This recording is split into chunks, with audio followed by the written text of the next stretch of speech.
You may be seated.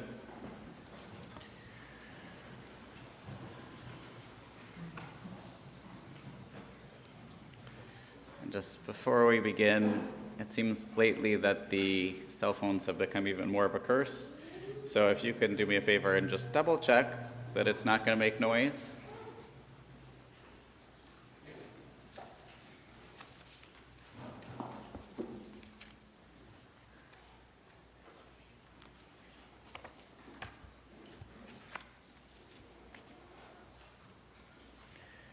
So Moses came to the conclusion toward the end of his life, it says in Deuteronomy, that the mysteries belong to God. There are limitations to knowledge and comprehension. There are problems we are not meant to solve. In the face of such mysteries, we recite the words of Job, Adonai Natan, V'nai Lakach Hishem, Adonai Mevarach. God has given and God has taken, praise be the name of God. And we hold our faith in God and see the ultimate meaning of life. We have the ability to relate the ways that a person's life has affected our own. For as Moses assured us, the revealed things belong to us and to our children. Now, intellectually, we know, as the book of Ecclesiastes says, that there is a time for birthing and a time for dying. But we can think it rationally, but emotionally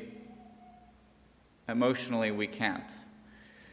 Emotionally, it is hard to accept the loss of a parent, of a grandparent, of a sister-in-law, of a friend, of someone who made her home here, who with her husband Mitch raised 6 children, actually 6 children,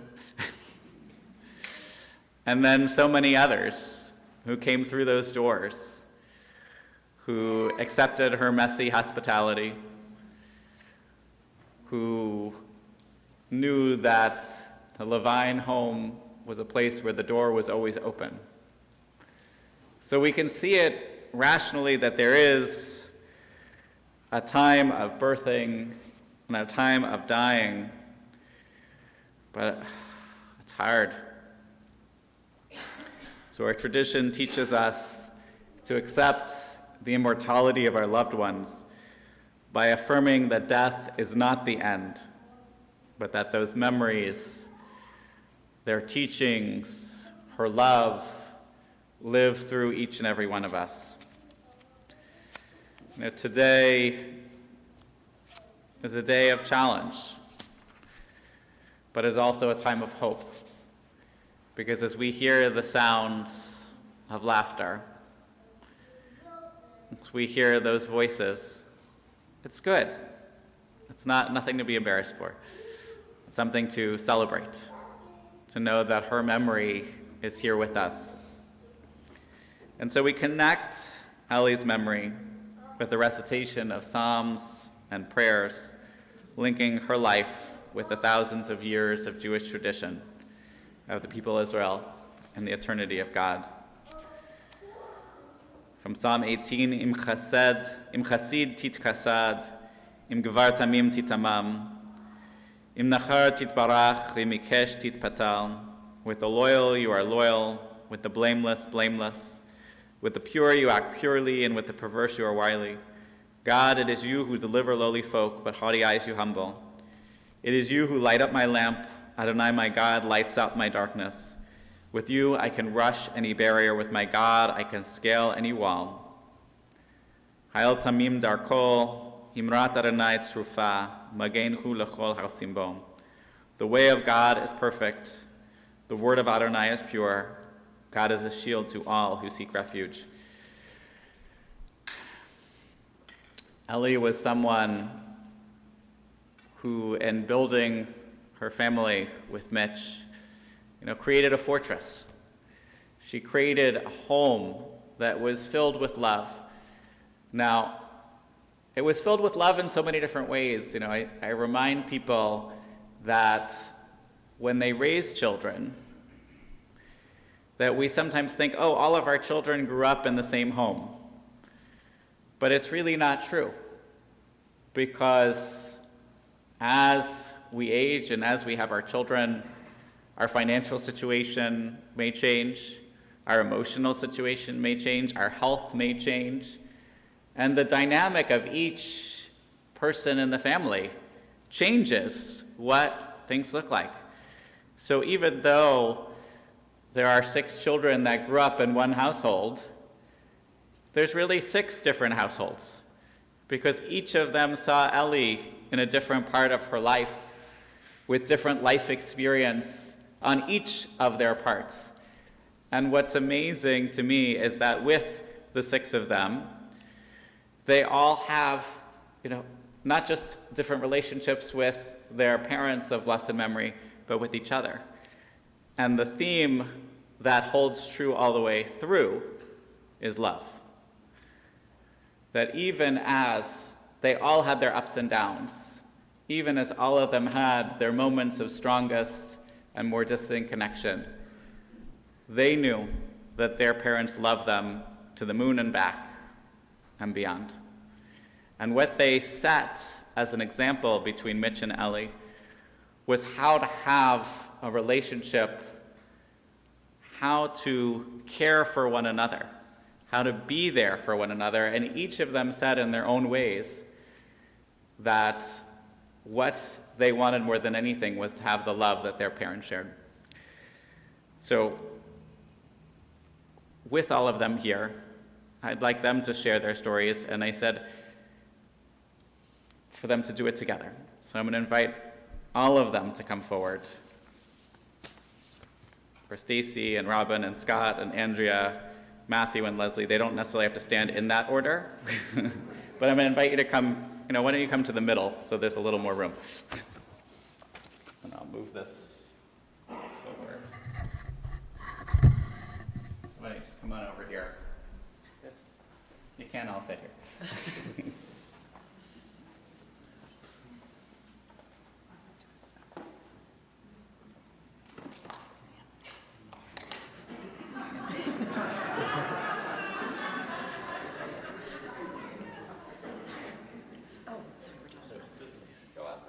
Okay. I actually, when I was handed this just now by the rabbi, I had a giggle because when I was little, I used to collect pins. And my mother would never let me put them on knits because she said, you're going to ruin it, and I just bought you that, blah, blah. So, of course, I'm wearing a knit, and of course, now it's never going to be perfect again, but that's okay because that's Mom. My mom has been through so much, and I'm just so glad that she's free now, and that she gets to be with the one person that she'd rather be with than all 6 of us. Not that she'd like to choose, but I'm so glad that they're together. And thank you all for coming. I'm sort of speechless. It's really strange to be 44 and have no parents, but I've got them. I've got you guys. Thank you.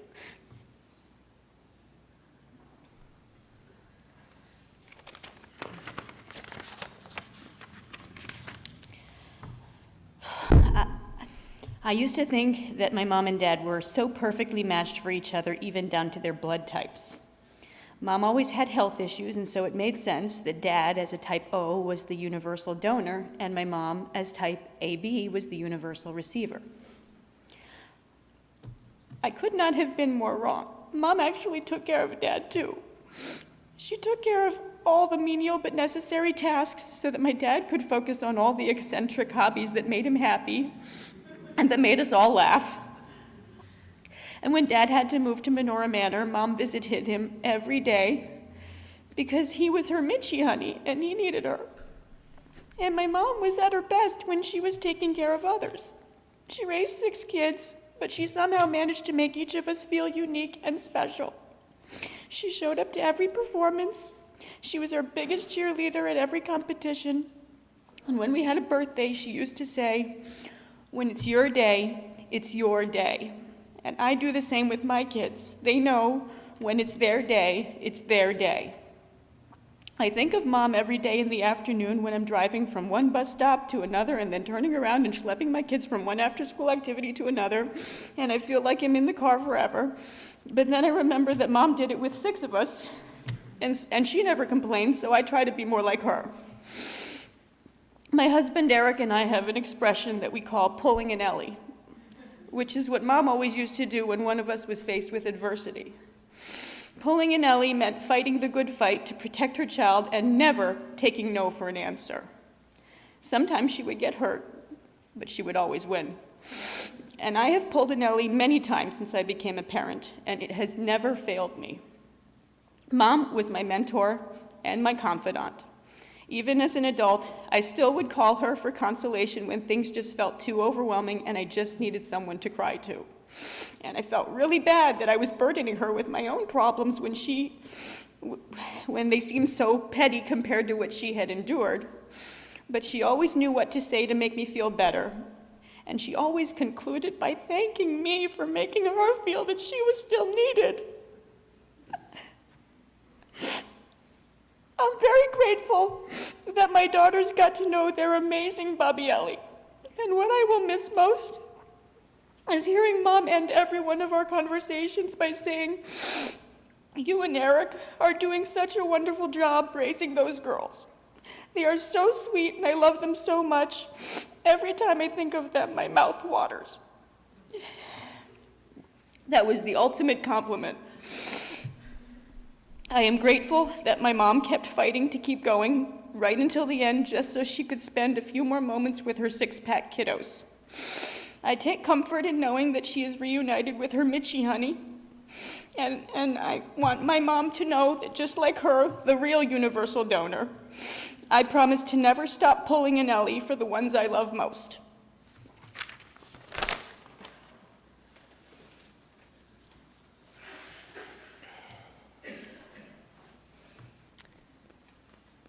I really struggled to write this speech, as doing so made the fact that Mom is gone so much more real.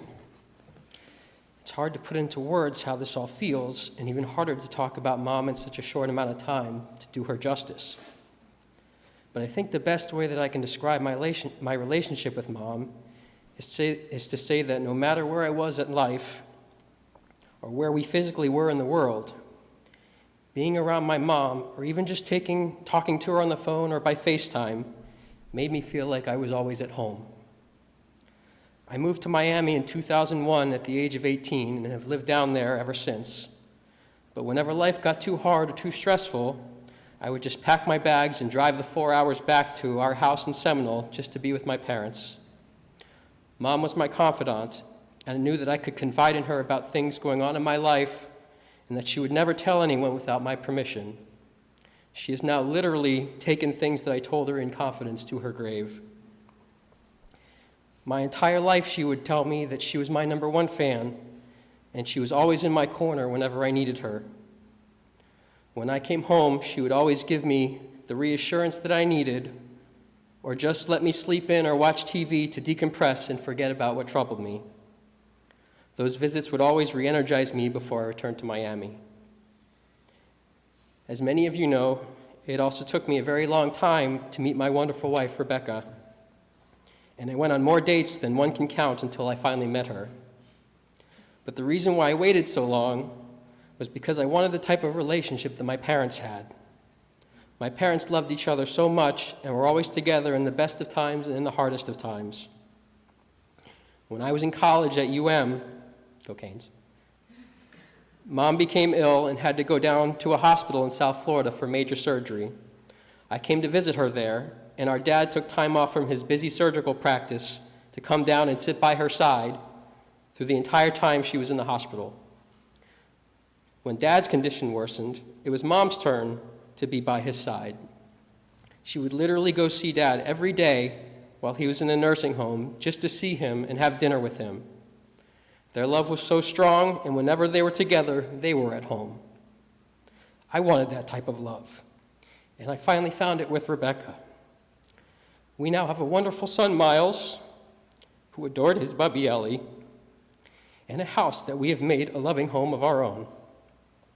I truly believe that none of that would have been possible without my mom being my #1 fan and cheering me along the entire time.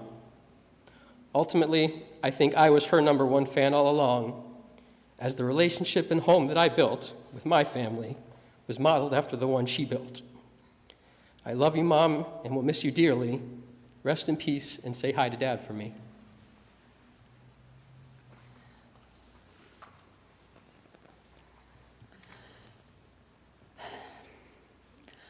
Mom always told me that of all of her babies, I was the funniest. She would tell the same stories the same way all the time, that I would walk around like this, how I would talk constantly with nothing in particular to say, sometimes to animals, sometimes to insects. And of course, she would always tell the stories of how I would put myself in the corner when I was having a tantrum until I was ready to come back and proclaim, I feel more better now. It was the same stories all the time, retold again and again. I do that too. But I loved when she retold them because it made me feel special. It can be hard to figure out which one you are in a big family, but me, I was the funny one. Mom knew that it was important for each of us to figure out who we were separately from the six-pack. We needed to have a thing that was just ours. I was always a kid that excelled in school. I had friends. I had a lot of potential, not someone she ever really had to worry about, but it seemed the concern was more that I didn't have a thing. So one day, Mom came home and told me, I think you should do clogging. I didn't know what that was. It's a form of folk dancing. It's a predecessor to tap dancing. But she decided it would be my thing. Everyone always said, how did you get into that? And I said, well, one day Mom said I should get into this. And as it turns out, I was pretty good at it and would go on to do it competitively. Because it was my thing, it also became our thing, driving me to competitions, figuring out how to French braid my very long hair, and even taking a class herself, which was the cutest thing ever. I loved that we had a thing. Performing arts in general were a passion of mine, with involvement in show choir and in theater, and she loved being a part of all of it with me. I've gotten several messages from old friends from that time telling me how much they loved it when my mom would chaperone those performances, how kind, supportive, and enthusiastic she always was. When I entered college and young adulthood, I lost my way for a while. I had trouble finding my thing on my own, knowing that there wasn't, and I think it was hard for her too, knowing that there wasn't much she could do about it.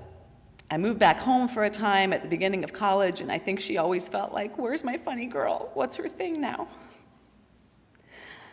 As I started to figure out my thing, I could see how thrilled she was for me. She was overjoyed at my decision to move to New York to study Jewish education, incredibly supportive of my decision to randomly move to New Orleans to work for Hillel, and overjoyed at my decision to move to Miami to find a nice Jewish boy. And when I did find that boy, oy, over the moon. But for these years that I was going through this growth, Mom was dealing with immense challenges. My dad's cruel diagnosis took a toll on her emotionally and eventually physically. And I began to see that there were two things that I could do to help. One was to find my thing and excel at it, and the other was to be her funny girl again. In these last few years, I tried to ensure that visits with my mom meant fun. Whether it was time with the dogs, she loved the dogs, playing Scrabble with Eric at Three Daughters Brewery, or a Sunday shopping trip to Tyrone Mall with lunch at Hooters because Chick-fil-A was closed. Hooters was our place, I know. Life was so heavy for her. The best thing I could do was keep it light. I hope it made a difference. It was hard for me to think of stories to share about my mom, because with my mom, everything was always about us. It was about helping us develop into who we could become, providing the support and guidance to make that happen. I've been thinking a lot about the movie Up recently, probably because there's a character in it named Ellie, and she dies at the beginning. Spoiler. And there's this one part where one of the characters shares a memory of his parents, and he says, that might sound boring, but I think the boring stuff is the stuff I remember the most. Her love was in the small details, the gentle support, the way she held everything together, the way she stepped in to mold us and stepped back to let us shine on our own. We each had a thing, and her thing was us.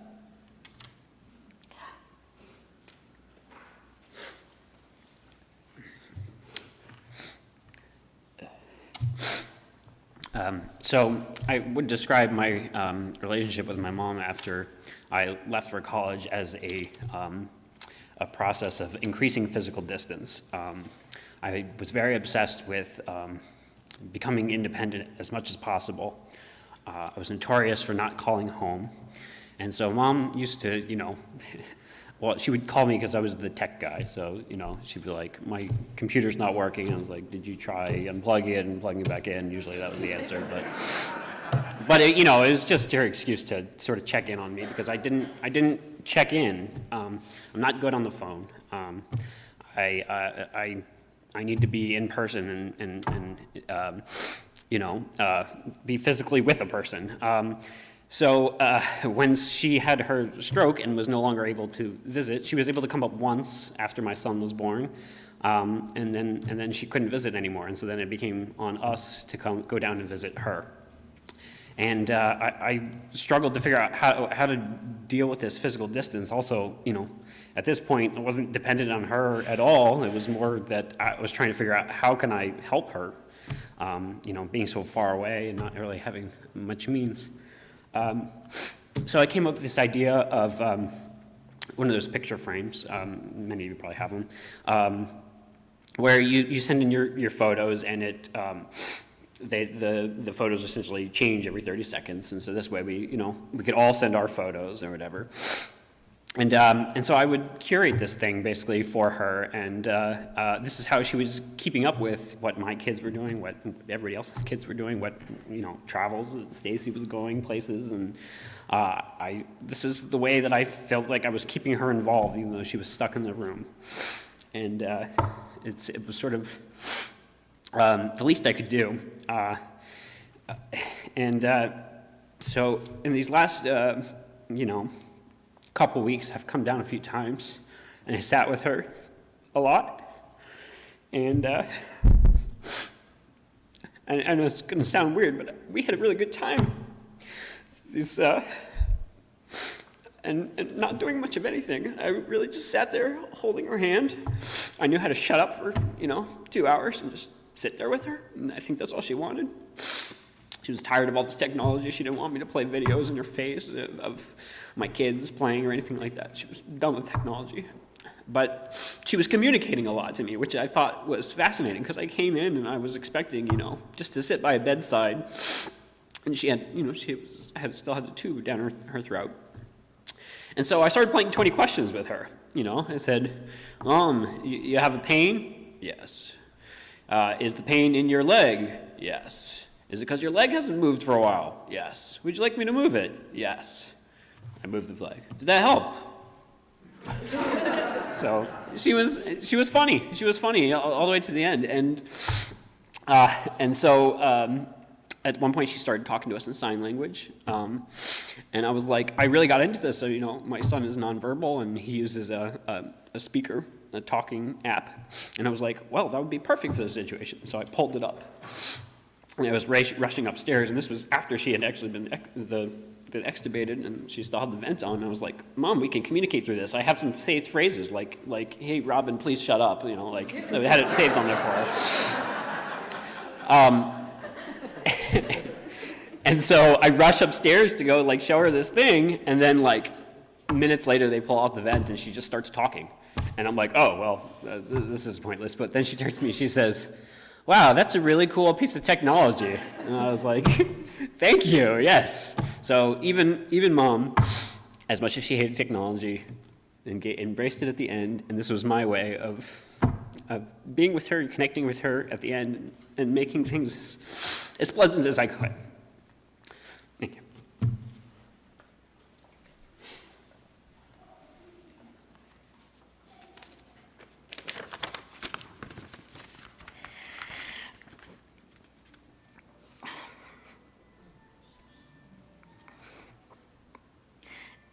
As the baby of the family, I had a different relationship with my mom than my 5 older siblings.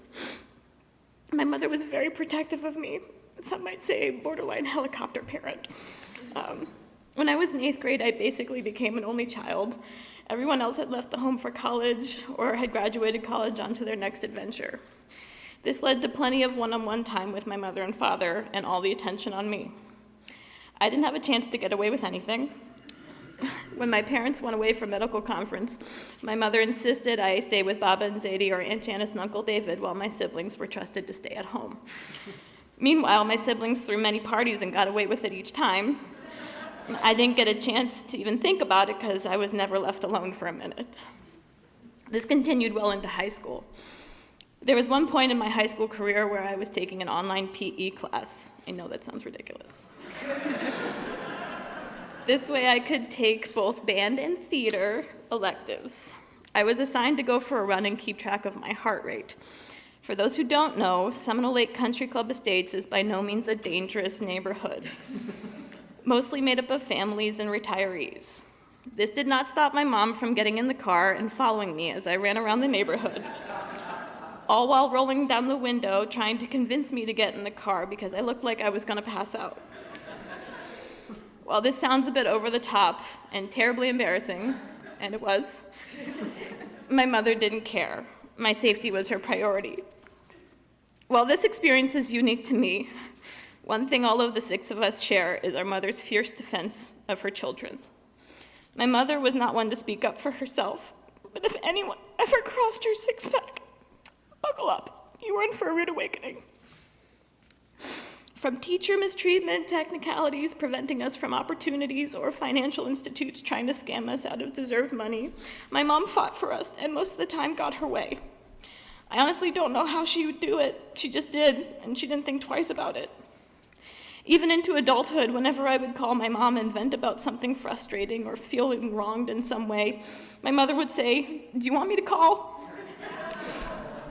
And as much as I wanted to say yes, I'd say no and try to be a responsible adult and take care of it myself. My mother changed when my father passed away.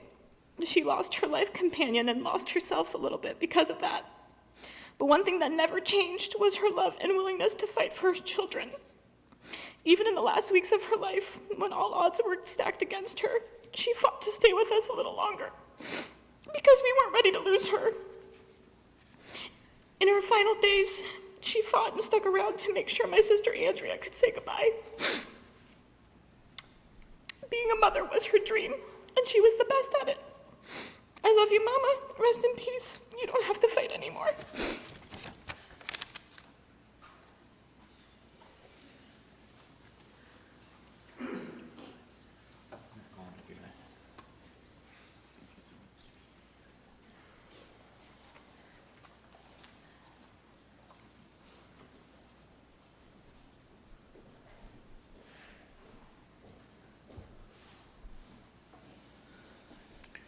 I'm going to invite Rabbi Lever to lead us in the 23rd Psalm and then share a few words. And then I'm going to invite Brian to share a few words about Ellie's earlier life.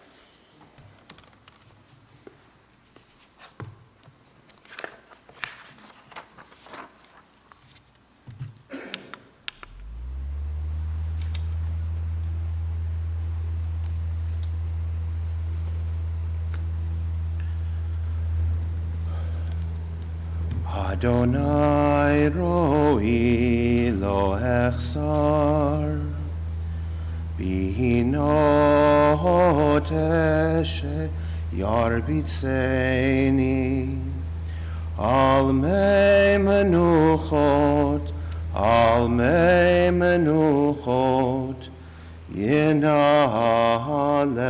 yinaleini Nafshi yeshovev Yancheni v'maglet tzedek Yancheni v'maglet tzedek Leman shemo Gam ki elech בגט סמוות לא יראה כי אתה עמדי שבטך ומשענתך המה ינחמוני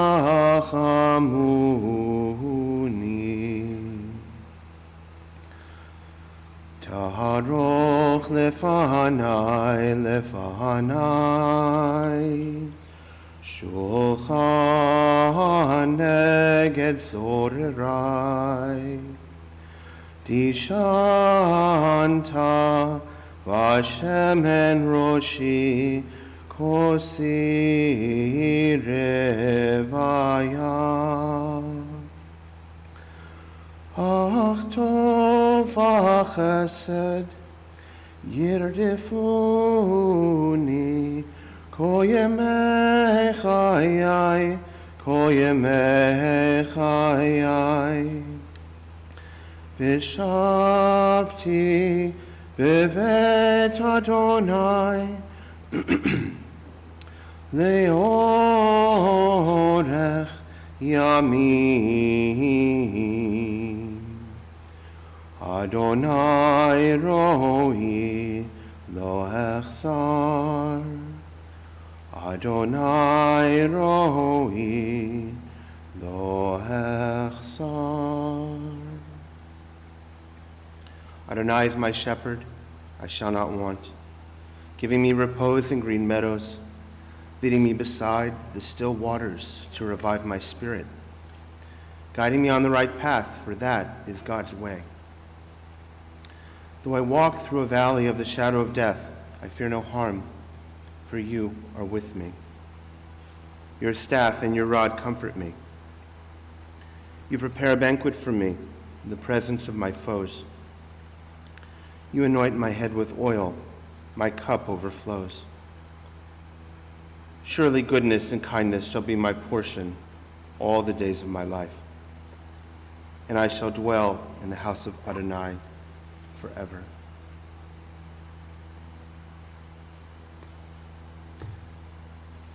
Ellie was a kind and gentle soul. So many people that I asked about her at Menorah had the same conclusion that I had, that she was a kind and gentle soul. She had a long-standing relationship with Menorah Life that dated back to before her beloved husband, Dr. Mitch LeVine, became a patient at Menorah. Ellie's determination and strength of spirit was an inspiration to all of us at Menorah. She worked hard in physical therapy and with her personal trainer to recover from her stroke. Ellie was willing to try anything that could help her restore her health. Ellie even gave me the opportunity to teach her how to do Reiki, a healing energy practice which Ellie used regularly to support her own healing. Ellie loved people and made so many good friends at the Toby Wyman residence among the residents and staff. It is particularly notable that Ellie took an interest in the lives of the staff members who cared for her.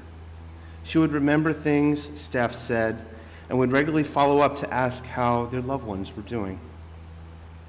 Ellie was known at Toby Wyman for being so smart, compassionate, and caring.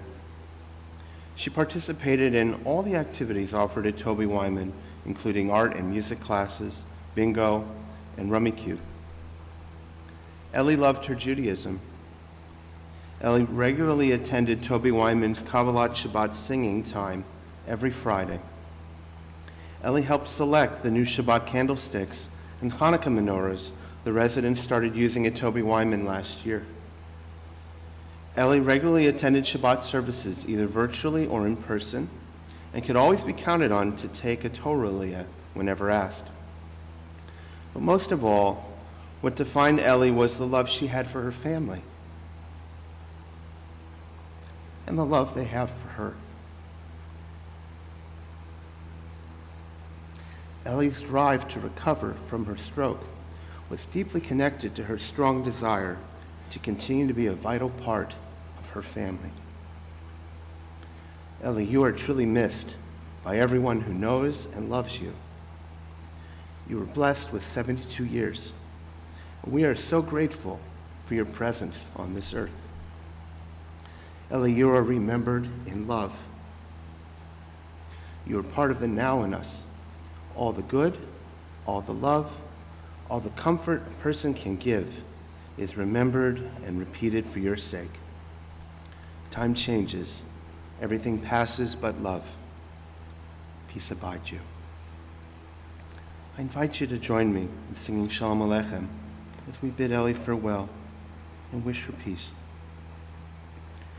Shalom Aleichem, Malachei Hasharet, Malachei Elyon, Mi Melech Malachei Hamlachim, HaKadosh Baruch Hu. Orchem l'shalom, Malachei Hashalom, Malachei Elyon. Mi Melech Malachei Hamlachim, HaKadosh Baruch Hu. Baruchuni l'shalom, Malachei Hashalom, Malachei Elyon. Mi Melech Malachei Hamlachim, HaKadosh Baruch Hu. Tzedchem l'shalom, Malachei Hashalom, Malachei Elyon. Mi Melech Malachei Hamlachim, HaKadosh Baruch Hu. Tehi nishmatat Soror B'tzorah Chaim. May the memory of Ellen Barbara Levine, Chava Bat Levi Pesach the Malka, always be for a blessing. May her soul be bound up in the bond of eternal life. May God comfort her family in this time of great loss. And let us all say, Amen.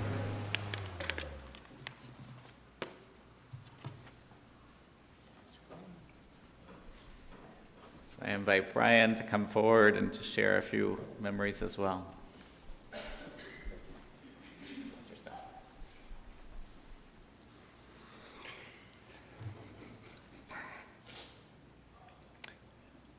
What you've heard today is about family.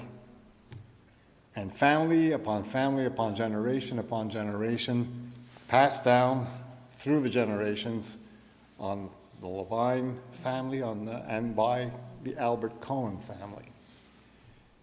And my sister represented that as the epitome of family. Ellie was much deeper than you'd think. She didn't talk a lot about herself. She did not.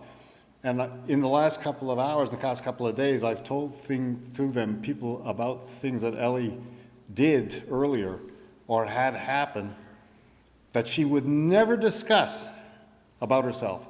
Not. Things that, when you look at what she is and what she was, pertain to her ability to persist. And everybody's talked about, you never fought with Ellie about the six-pack. Under no circumstances, okay? She would tear your head off for the six-pack. But from the time she took ill, long ago actually, with her eating disorders, which persisted throughout her life, through the many issues that she faced, Ellie retained a dignity about her that persisted right to her death. And as David said this last week when they pulled all the things off and then she was able to look at peace, that made it all worthwhile. We miss her, we love her, but her legacy is right there. And we will always bless that.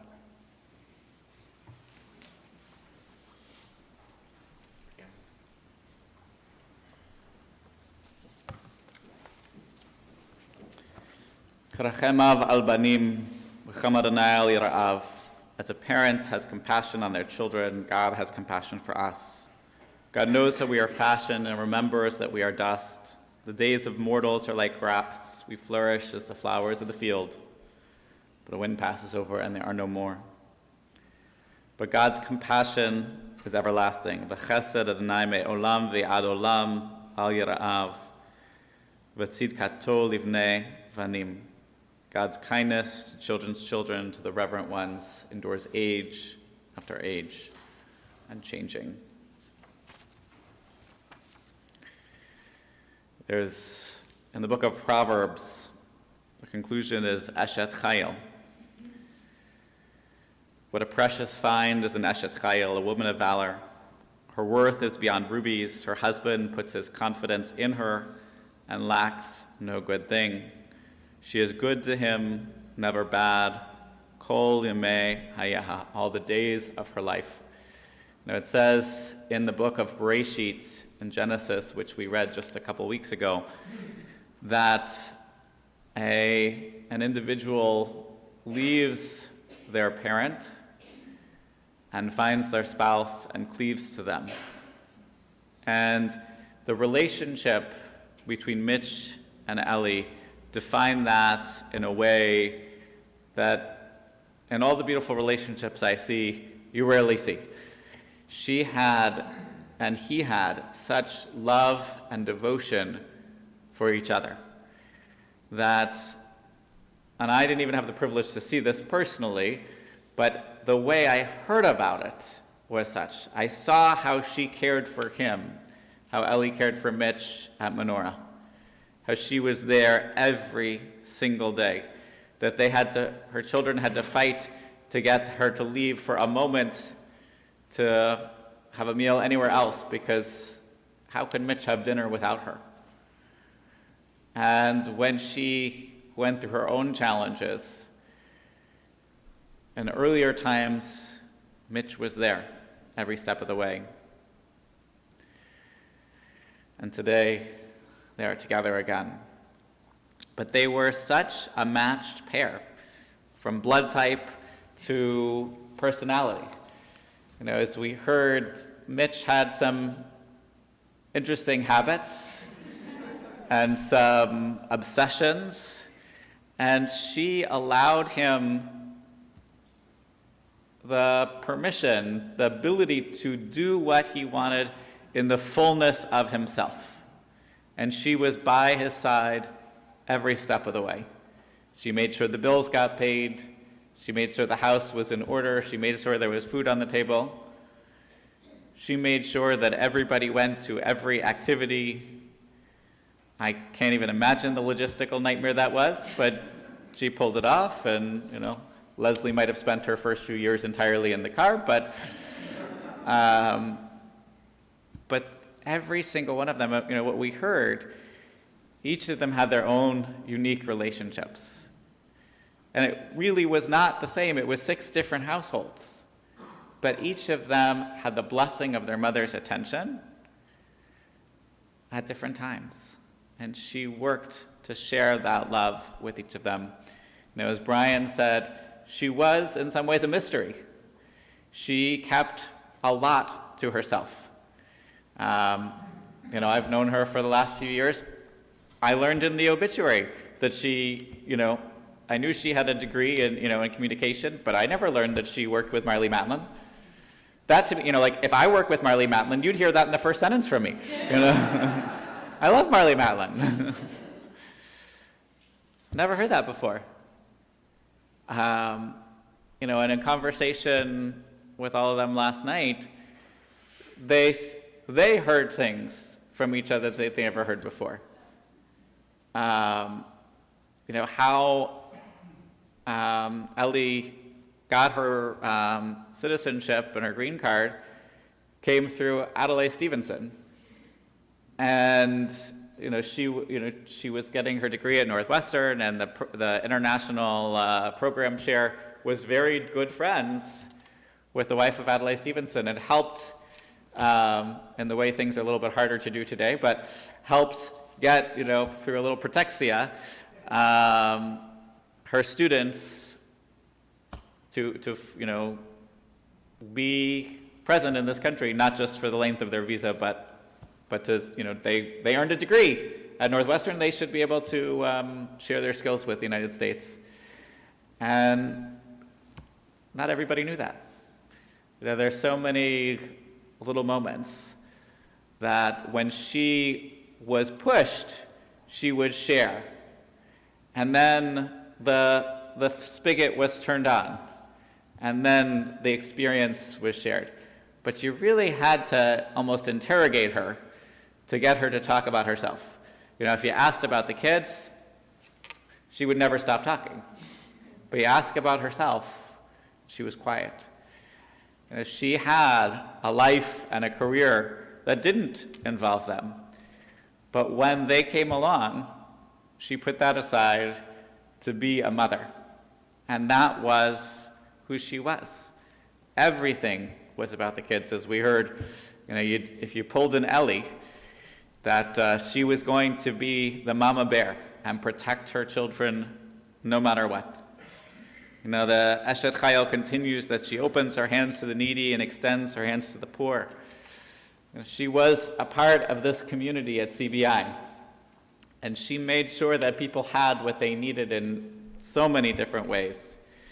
She's clothed with strength and splendor and looks to the future cheerfully. Not always cheerfully, but she looked to the future, and she opened her mouth with wisdom. Her tongue was guided by kindness, as Rabbi Lever said. Anyone that met her felt her compassion, felt her kindness, and it did not take but a brief conversation to know the mind that was behind that heart, that she was a person of wisdom. She oversaw the activities of her household and never eats the bread of idleness. Well, with 6 children, there wasn't a moment to be idle. Her children come forward and bless her. Her husband praises her. Rabot banot asuchayil ve'et alit al kulana. Many women have done superbly, but you have surpassed them all. Extol her for the fruit of her hand. Tznula mipri yadecha ve'alucha bisharim ma'asecha. Wherever people gather, her deeds speak her praise. And that's what we've heard today, that her actions, her choices, her compassion are a true representation of who she was. And in seeing these children who very, very carefully chose their partners and chose their family and chose their friends with a level of care that we don't always see in this world. I know that the example that Mitch and Ellie set is strong in all of their lives and is an example to the next generation and to all of us. May her memory be a blessing. So we're going to rise now for Al Malei Rachamim, and following that, her children will come forward and escort her from this room. If you are joining us, actually I'll let you give brief instruction for the funeral procession before I continue. Once we conclude the portion of the services here, we will begin as well as our live escorting her. We're going to Chapel Hill Cemetery, down Park Avenue, and then you want to have your flashers on, your lights on, before the rest of the I think that's it. And please be careful. Thank you. El Malei Rachamim shochen b'amramim Hamtzeh menucha nechona tachet kanfecha shkina B'malot kedoshim otehorin u'zgira b'masirim And nishmat Chava Pesha bar Levi Pesach v'malkam Shelcha le'olamam v'gan eden temnuchatam Ana bar rachamim asirecha b'seter konfecha le'olamim Utzuror betzuror chaim and nishmatan nachlata Betanok b'shalom al mishkava v'nom haramein. Exalted, compassionate God, grant infinite rest in your sheltering presence among the holy and the pure to the soul of Ellie LeVine, who has gone to her eternal home. Merciful One, we ask that our loved one find perfect peace in your eternal embrace. May her soul be bound up in the bond of life. May she rest in peace. And we say, Amen. Master of the universe, creator of heaven and earth, be gracious to your children who mourn. May the light of your presence dispel the gloom of absence so keenly felt on this sad day. Bless them with your compassion, empower them with your love, touch them with the fullness of your heart, that they may be granted inner peace. As we remember the blessings of Ellie's life, we ask you, Eternal One, to remember your promise to us, and we say, Amen. So I'll invite you to come forward.